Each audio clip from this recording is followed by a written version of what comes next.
You know that feeling when you're just constantly walking on eggshells? Mm-hmm. Or maybe when a loved one, their unpredictable outbursts make you feel like you're turning your whole life inside out, just trying to keep the peace. Yeah, it's a really draining experience. You feel anxious. You often start questioning yourself. Yeah, You're just never sure what's coming next. exactly. It chips away at your peace, doesn't it?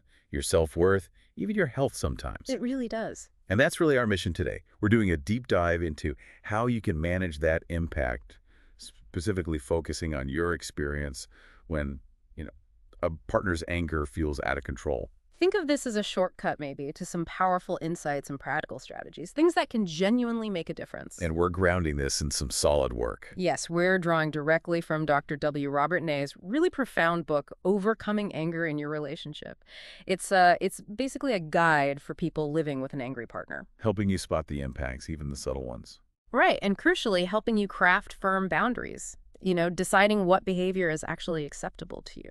And this is so important. This isn't about pointing fingers or blaming. No, not at all. It's really about empowerment, empowering you. Empowering you to maybe strengthen the relationship or, well, if needed, reevaluate things. Yeah. But mostly it's about reclaiming your own peace, your well-being. Absolutely. So let's start by unpacking some common experiences.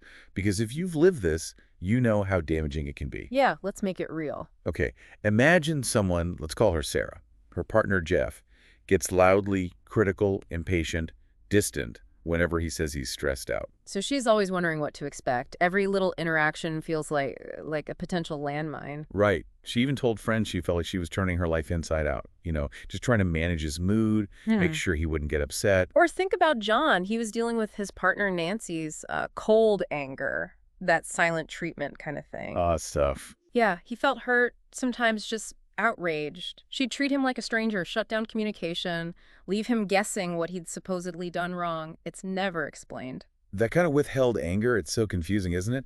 And damaging because it's indirect. Exactly. And damaging is the right word. Let's talk about the actual toll, physical and emotional. Like Sarah, you mentioned her.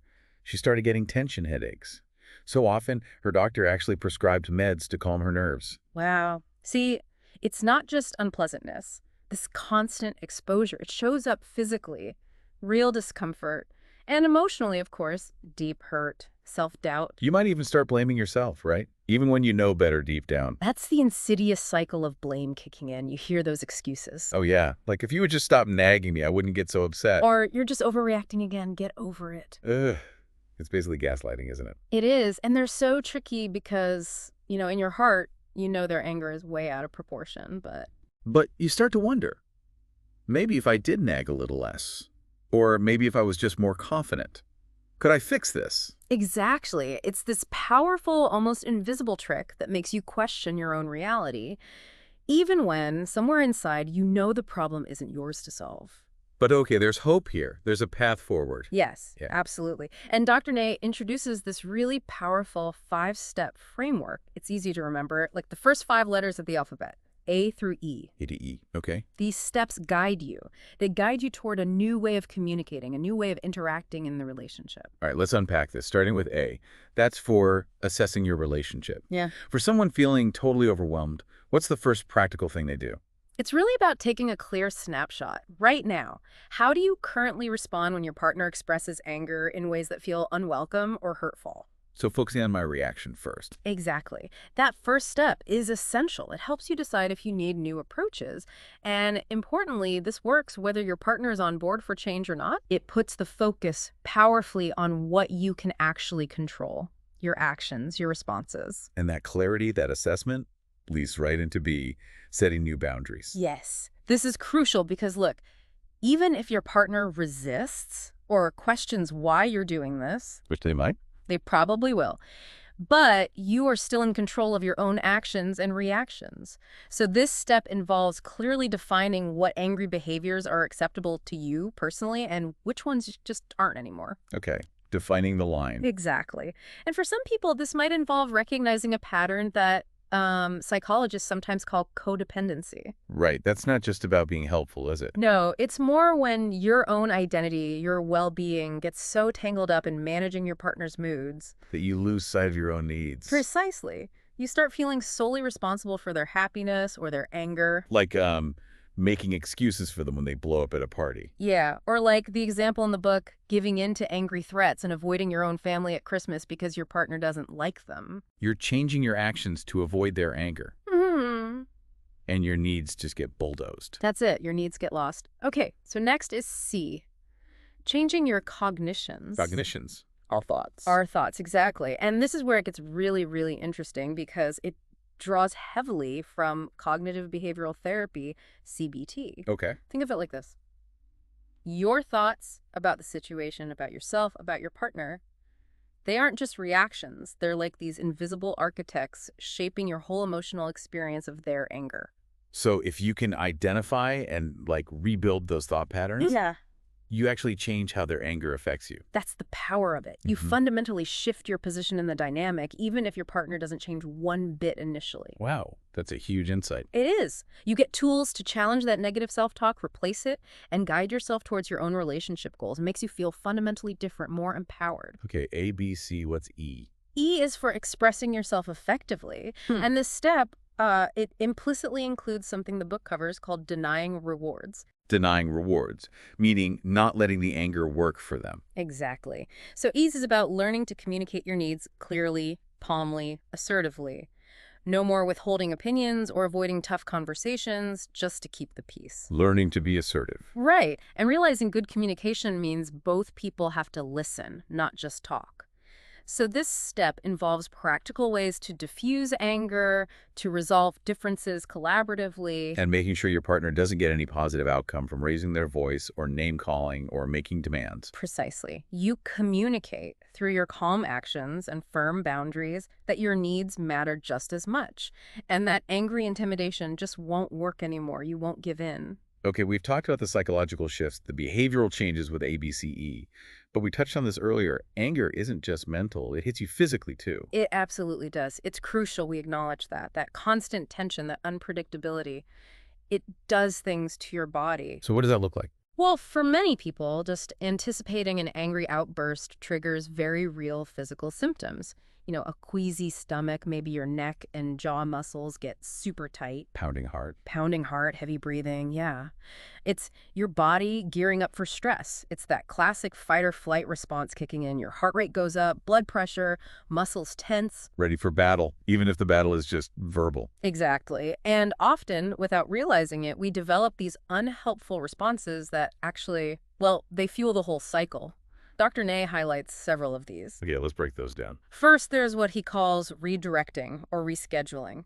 This is basically stage managing your life to try and avoid potential anger episodes. Like shooing the noisy kids away so dad doesn't get irritated when he comes home. Exactly that. Or carefully steering conversations away from topics you know are sensitive. Maybe even skipping social events you'd like to go to just because your partner doesn't like them or might get upset. All to keep the peace. Then there's guilt. Oh, this one's insidious. It really is. This is when you find yourself feeling responsible or maybe even apologizing for your partner's anger, even when you know deep down you didn't do anything wrong. It feels like you did, though. Right. It's the self-inflicted wound. Yeah. And it often leads to you trying to atone for these sins that weren't even yours, which, of course, just rewards and reinforces the very behavior you want to stop. It buys you maybe 5 minutes of peace. Exactly. Short-term peace, but it costs you dearly in self-esteem in the long run. And this ties into rationalizing, right? Making excuses. Hand in hand, yeah.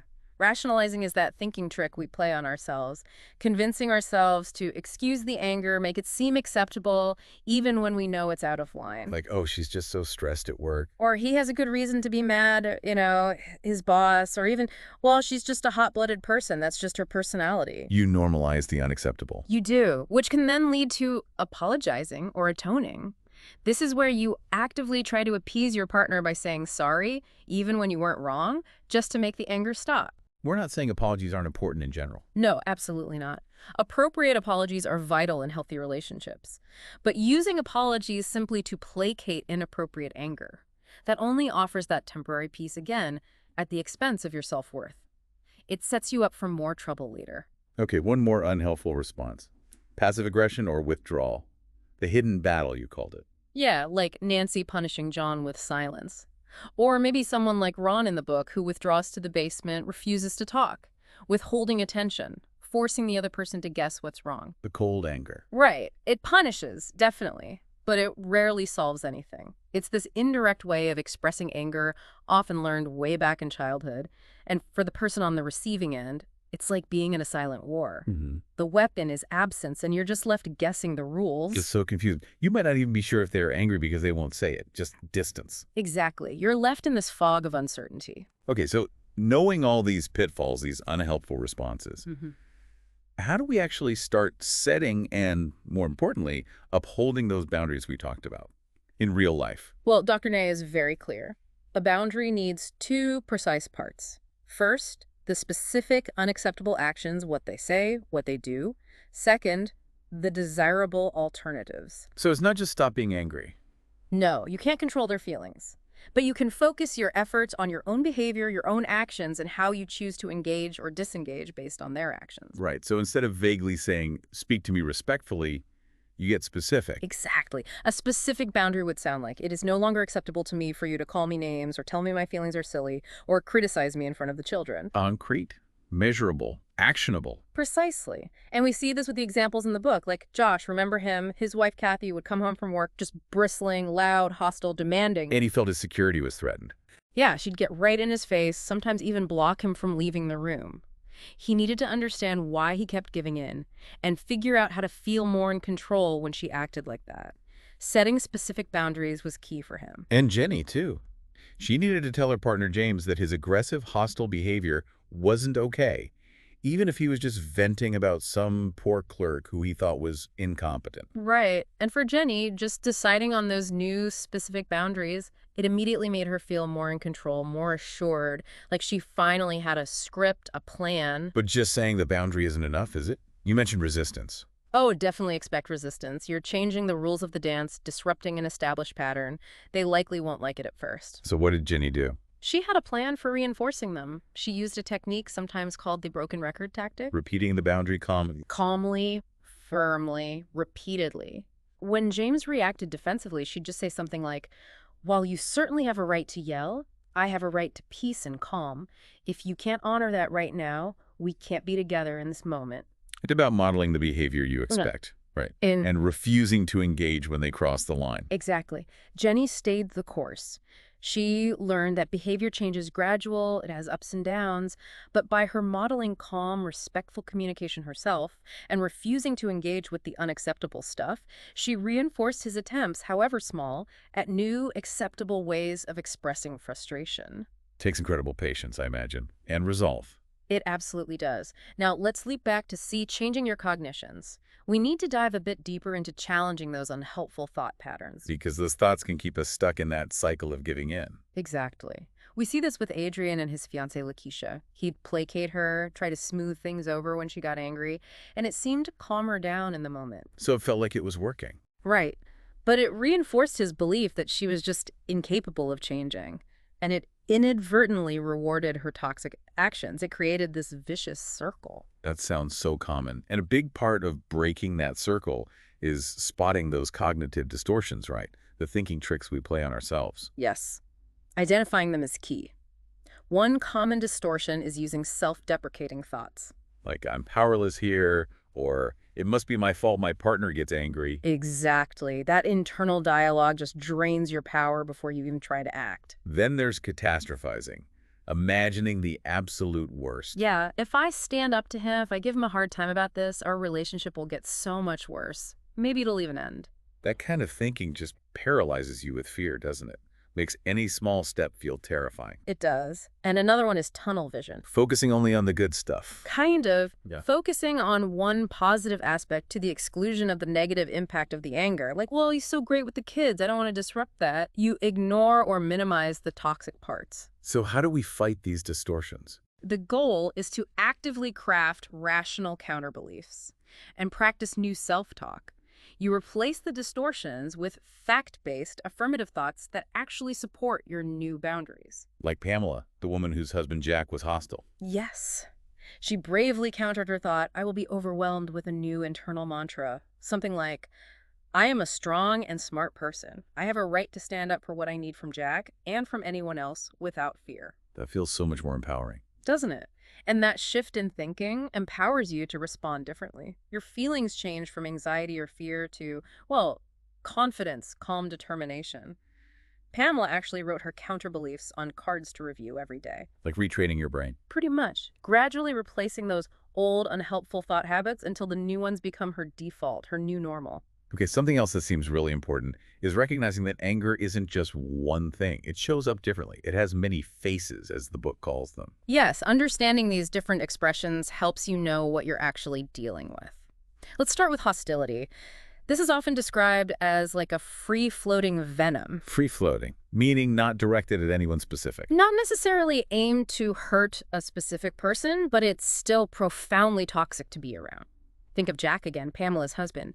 He was obsessed with efficiency, doing things faster. The example with packing for vacation. Right. The kids were taking too long, so he just blew up, cursing, complaining loudly. It instantly created this tense, uncomfortable atmosphere for everyone.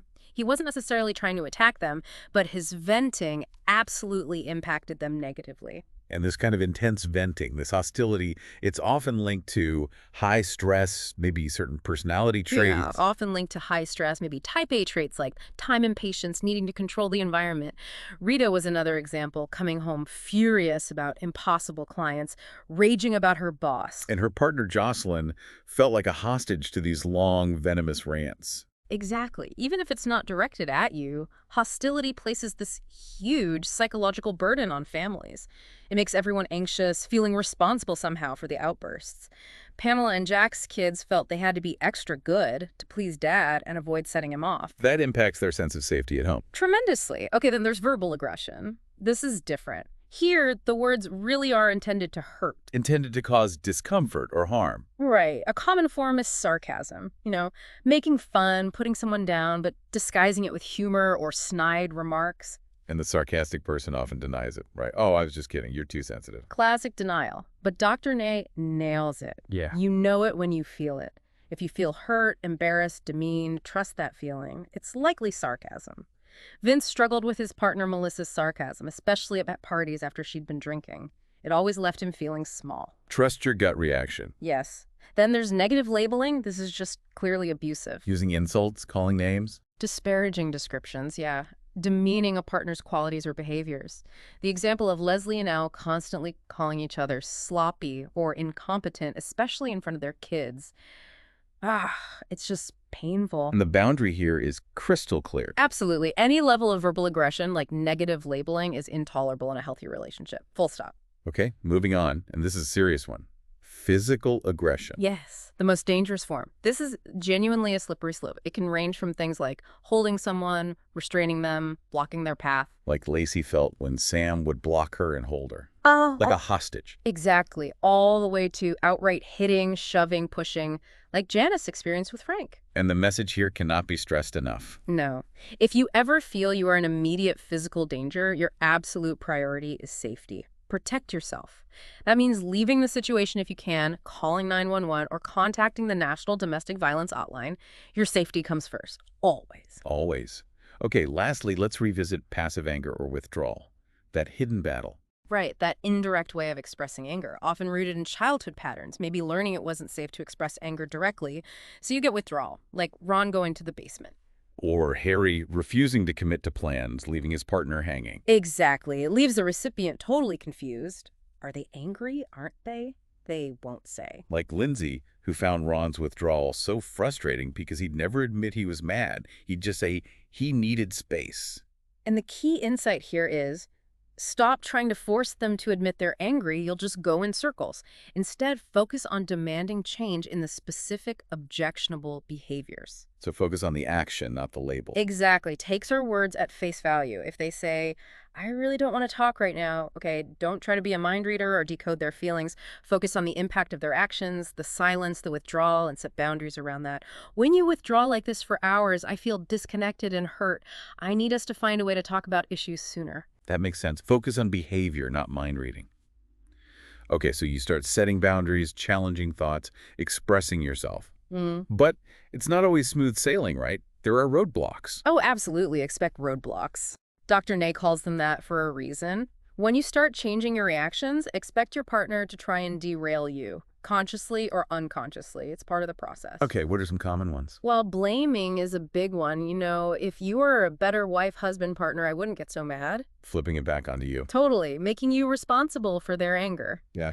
Then there's minimizing and denial. It's not a big deal. You're just too sensitive. Exactly. And the counter move there.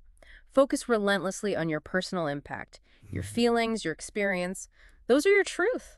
They can't really dispute how you feel, even if they deny their intent or downplay the action. Okay, what else? Medicalizing, using a real medical issue like chronic pain or maybe diagnosed anxiety as an excuse for inappropriate anger or hurtful behavior. That's tricky because you want to be empathetic. Of course, empathy is crucial. Your partner deserves care and understanding, but that doesn't give them a free pass to be hurtful. Your boundaries around acceptable behavior still need to be immovable. You can be supportive without being a punching bag. Right. Then there's the incompetence excuse. Yes. I'm just not good with feelings. Or men aren't taught to talk about this stuff. Might be some truth there culturally. There might be, but it's still not an excuse for hurtful behavior or refusing to communicate respectfully. You have a right to demand direct, respectful interaction, even if it's uncomfortable for them at first. And maybe the toughest one, threats to love and security. Yeah, this one cuts deep. Hearing things like, "You're killing my love for you with all this boundary stuff," or "If things don't change back to how they were, I'm out of here." Wow, that's basically emotional blackmail. It takes huge courage to stand firm against that. It really does, and Dr. Ney advises us to see it for exactly what it is: blackmail. You have to try and stick to your immovable boundaries no matter how scary that threat feels. Your self-worth isn't and shouldn't be up for negotiation based on their anger. So you navigate the roadblocks from your partner. But what about personal setbacks?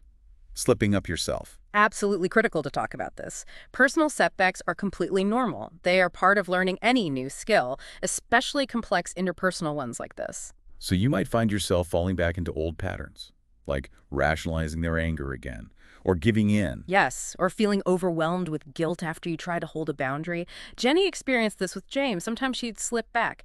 It doesn't mean you failed. It just means you're human. So how do you handle those setbacks? First, recognize them for what they are. Detours, not the end of the road. Forgive yourself. This stuff is hard work. Then, and as soon as you realize it, gently but firmly revert back to your new behaviors, your new self-talk. Get back on the horse. Pretty much. And a really powerful strategy Dr. Ney suggests is using imaginal rehearsals. Like mental practice. Exactly. You vividly picture a difficult situation ahead of time. Maybe your partner starts raising their voice or uses that sarcastic tone you hate. Okay. Instead of just dreading it, you mentally play it out. You see yourself staying calm, maybe taking a breath, and saying your boundary statement clearly. I feel hurt when you use that tone. I'm going to take a break from this conversation right now. You picture yourself calmly walking away. So you rehearse the response in your head. Yes. The more you practice these new assertive responses in your imagination, the more automatic and natural they become in real life. It's like grooving a new pathway in your memory, making it easier to access when you're under pressure. So even if your partner is resistant, or even if they never fully change, these steps are really about transforming your experience. That's the core message, I think. Whether your partner chooses to change or not, and hopefully they do the changes you make in your responses, your thinking, your boundaries, those will fundamentally transform your personal life for the better. They empower you in ways you might not have thought possible before starting. So let's recap. We've taken a real deep dive today. We've looked at recognizing the many faces of anger, really understanding its profound impact on you, the person living with it.